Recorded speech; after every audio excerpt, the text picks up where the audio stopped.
Coaching में भेलै पराचार रे बंदे कजली छौरी हो गेलै फरार रे बंदे कजली छौरी हो गेलै फरार रे बंदे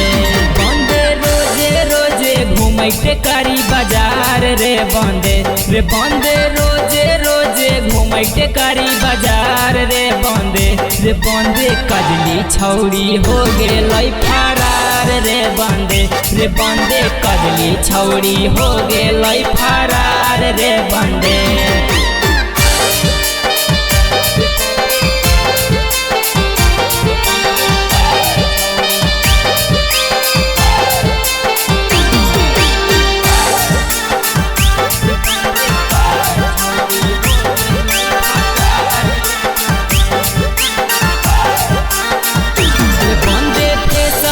पर भेलै पराचार रे बंदे बाटा सब पर भेलै पराचार रे बंदे कजली छौरी हो गेलै फरार रे बंदे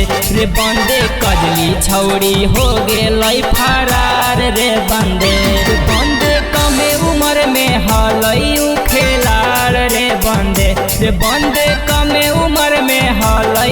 खेलाड़ रे बंदे कजली छौरी हो गेलै फरार रे बंदे कजली छौरी हो गेलै फरार रे बंदे।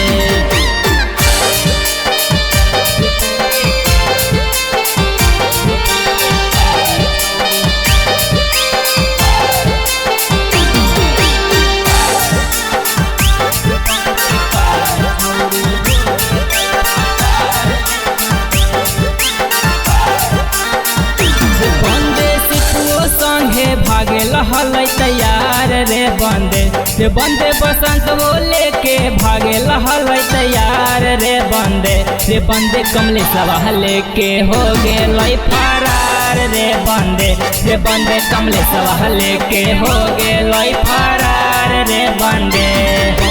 रोजे रोजे घूमैते कारी बाजार रे बंदे रोजे रोजे घूमैते कारी बाजार रे बंदे कजली छौरी हो गेलै फरार रे बंदे कजली छौरी हो गेलै फरार।